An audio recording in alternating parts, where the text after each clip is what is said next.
ಶ್ರೀ ಸದ್ಗುರು ಸಾಯಿನಾಥಾಯ ನಮಃ.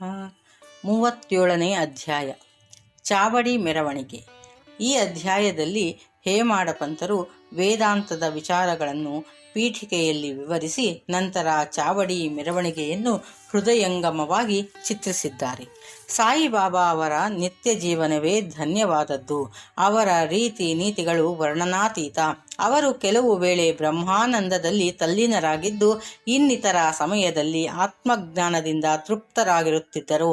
ಕೆಲವು ವೇಳೆ ತಮ್ಮ ಕಾರ್ಯವನ್ನು ನಿರ್ವಹಿಸುತ್ತಾ ನಿಶ್ಚಿಂತರಾಗಿರುತ್ತಿದ್ದರು ಮತ್ತು ಕೆಲವು ವೇಳೆ ಸುಮ್ಮನೆ ಕುಳಿತಿರುತ್ತಿದ್ದರು. ಆದರೆ ಸೋಮಾರಿಗಳಾಗಿರಲಿಲ್ಲ. ಅವರು ಯಾವಾಗಲೂ ಆತ್ಮದಲ್ಲಿಯೇ ತಲ್ಲೀನರಾಗಿರುತ್ತಿದ್ದರು. ಸಾಗರದಂತೆ ಅವರು ಶಾಂತಿಯುತರಾಗಿ ಕಂಡುಬಂದರೂ ಅಪಾರವಾದ ಆಳದಲ್ಲಿ ಇರುತ್ತಿದ್ದರು. ಬಾಬಾ ಅವರ ರೀತಿಯನ್ನು ವರ್ಣಿಸಲು ಯಾರಿಗೆ ಸಾಧ್ಯ? ಪುರುಷರನ್ನು ಸಹೋದರರಂತೆಯೂ ಹೆಂಗಸರನ್ನು ತಾಯಿ ತಂಗಿಯರಂತೆಯೂ ಕಾಣುತ್ತಿದ್ದರು.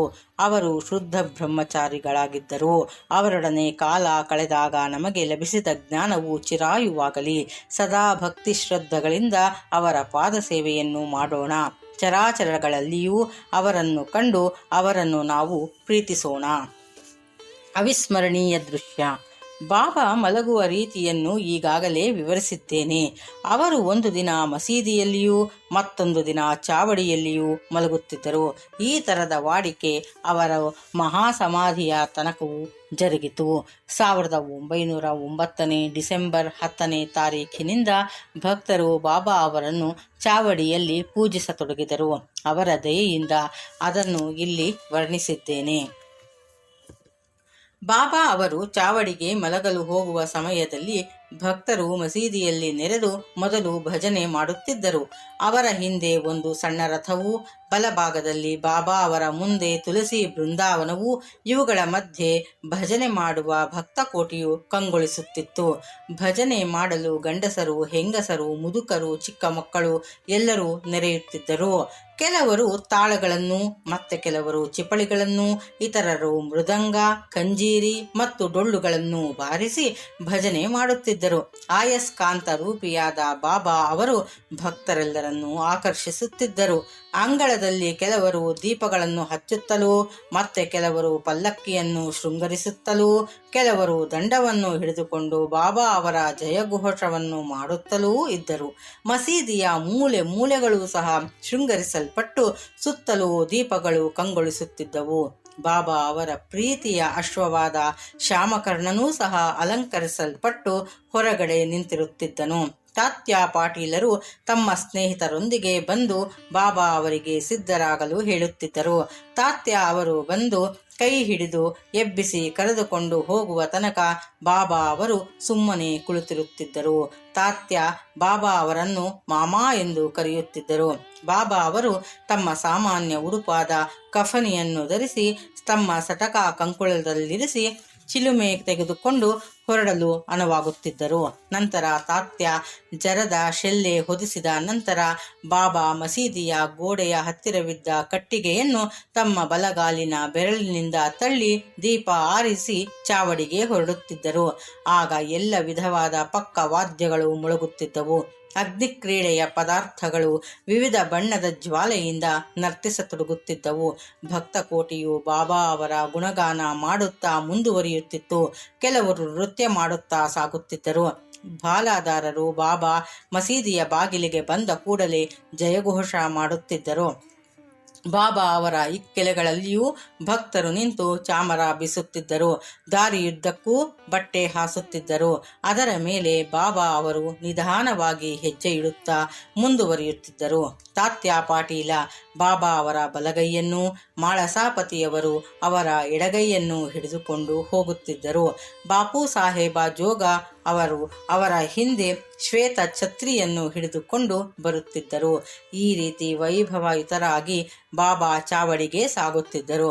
ಶೃಂಗರಿಸಲ್ಪಟ್ಟ ಶ್ಯಾಮಕರ್ಣನು ಬಾಬಾ ಅವರಿಗೆ ದಾರಿಯನ್ನು ತೋರಿಸುತ್ತಾ ಸಾಗುತ್ತಿದ್ದನು. ಬಾಬಾ ಅವರ ಹಿಂದೆ ಗಾಯಕರು ಮೊದಲಾದವರು ಹಿಂಬಾಲಿಸುತ್ತಿದ್ದರು. ಸಂಗೀತಕ್ಕೆ ಸರಿಯಾಗಿ ಹೊಂದುವಂತೆ ಹರಿನಾಮವು ನಭೋಮಂಡಲವನ್ನೆಲ್ಲ ಪಸರಿಸಿರುತ್ತಿತ್ತು. ಅಂತೆಯೇ ಬಾಬಾ ಅವರ ನಾಮವೂ ಸಹ ಪಸರಿಸಿರುತ್ತಿತ್ತು. ಈ ರೀತಿ ಮೆರವಣಿಗೆ ಚಾವಡಿಯ ಮೂಲೆಗೆ ಬಂದಾಗ ಭಕ್ತಕೋಟಿಯು ಸಂತಸದಿಂದ ನಲಿಯುತ್ತಿತ್ತು. ಆಗ ಬಾಬಾ ಅವರು ಚಾವಡಿ ಎದುರಿನಲ್ಲಿ ನಿಂತು ಅಪೂರ್ವವಾದ ಕಾಂತಿಯಿಂದ ಕಂಗೊಳಿಸುತ್ತಿದ್ದರು. ಬಾಬಾ ಅವರ ವದನಾರವಿಂದವು ಅರುಣೋದಯದ ರವಿಯ ಹಾಗೆ ಪ್ರಕಾಶಮಾನವಾಗಿರುತ್ತಿತ್ತು. ಅವರು ನಿಶ್ಚಲ ಚಿತ್ತರಾಗಿ ಉತ್ತರಾಭಿಮುಖವಾಗಿ ಚಾವಡಿಯ ಎದುರಿಗೆ ಯಾರನ್ನೋ ಕರೆಯುತ್ತಿರುವಂತೆ ನಿಂತಿರುತ್ತಿದ್ದರು. ವಾದ್ಯ ಘೋಷಗಳು ನಡೆದಾಗ ಬಾಬಾ ಅವರು ಆಗಾಗ್ಗೆ ತಾಳ ಹಾಕುತ್ತಿದ್ದರು. ಆ ಸಮಯಕ್ಕೆ ಸರಿಯಾಗಿ ಕಾಕಾ ಸಾಹೇಬರ ದೀಕ್ಷಿತರು ಬೆಳ್ಳಿಯ ತಟ್ಟೆಯಲ್ಲಿ ಹೂವನ್ನು ತಂದು ಆಗಾಗ್ಗೆ ಬಾಬಾ ಅವರ ಮೈ ಮೇಲೆ ಚೆಲ್ಲುತ್ತಿದ್ದರು. ಆಗ ಬಾಬಾ ಅವರ ಅಪೂರ್ವ ಶೋಭೆಯನ್ನು ನೋಡಿ ಭಕ್ತ ಜನರು ಮನದಣಿಯುವಂತೆ ಆನಂದಿಸುತ್ತಿದ್ದರು. ಬಣ್ಣಿಸಲು ಪದಗಳ ಅಭಾವವೇನೋ ಎಂಬಂತಿತ್ತು ಆ ವೈಭವದ ಪರಮಾವಧಿ.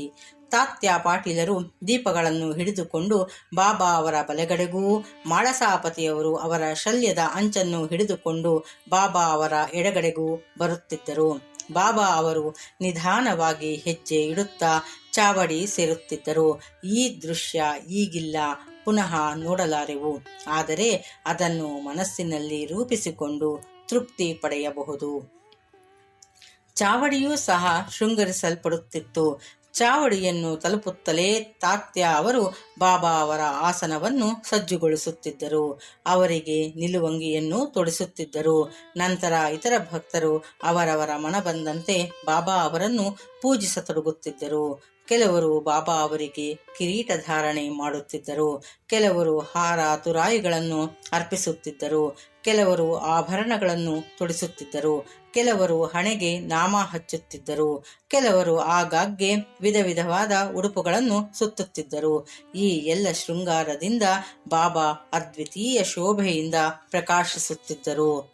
ನಾನಾ ಸಾಹೇಬ ನಿಮೋಣ್ಕರ ಅವರು ಶ್ವೇತ ಛತ್ರಿಯನ್ನು ಅವರ ತಲೆಯ ಮೇಲೆ ಹಿಡಿದು ತಿರುಗಿಸುತ್ತಿದ್ದರು. ಬಾಪು ಸಾಹೇಬ ಜೋಗಾರವರು ಅವರ ಪೂಜೆ ಮಾಡಿ ಅವರ ಹಣೆ ಮತ್ತು ಕೈಗಳಿಗೆ ಚಂದನವನ್ನು ಲೇಪಿಸಿ ತಾಂಬೂಲ ಸವಿಯಲು ಕೊಡುತ್ತಿದ್ದರು. ಆಗ ಬಾಬಾ ಆಸನದಲ್ಲಿ ಅಲಗಾಡದೆ ಕುಳಿತಿರುತ್ತಿದ್ದರು. ಇತರರು ಅವರ ಪಾದದ ಬಳಿ ಕುಳಿತು ಸೇವೆ ಮಾಡುತ್ತಿದ್ದರು. ಕೆಲವರು ಚಾಮರ ಬೀಸುತ್ತಿದ್ದರು. ಶ್ಯಾಮ ಅವರು ಹುಕ್ಕ ಅಣಿ ಮಾಡಿ ತಾತ್ಯ ಅವರಿಗೆ ಕೊಡುತ್ತಿದ್ದರು. ಅವರು ಅದನ್ನು ಒಂದು ಸಲ ಎಳೆದು ನಂತರ ಬಾಬಾ ಅವರಿಗೆ ಕೊಡುತ್ತಿದ್ದರು. ನಿಜಕ್ಕೂ ಆ ಚಿಲುಮೆ ಧನ್ಯವಾದುದು. ಏಕೆಂದರೆ ಮೊದಲು ಅದು ಕುಂಬಾರನ ಕೈಯಲ್ಲಿ ಸಿಕ್ಕು ಬೆಂಕಿಯಲ್ಲಿ ಸುಟ್ಟ ನಂತರ ಅದು ತನ್ನ ಪುಣ್ಯ ಫಲ ಎಂದು ಬಾಬಾ ಅವರ ಕೈಯಲ್ಲಿ ಬರುತ್ತಿತ್ತು. ಈ ಸಮಾರಂಭದ ನಂತರ ಭಕ್ತರು ಹಾರ ತುರಾಯಿಗಳನ್ನು ಅರ್ಪಿಸುತ್ತಿದ್ದರು. ಷಡ್ಗುಣ ಪರಿಪೂರ್ಣರೂ ವೀತರಾಗರೂ ಮೋಹದಿಂದ ಮುಕ್ತರೂ ಆದ ಬಾಬಾ ಅವರಿಗೆ ಇವುಗಳಲ್ಲಿ ಆಸಕ್ತಿ ಇರಲಿಲ್ಲ.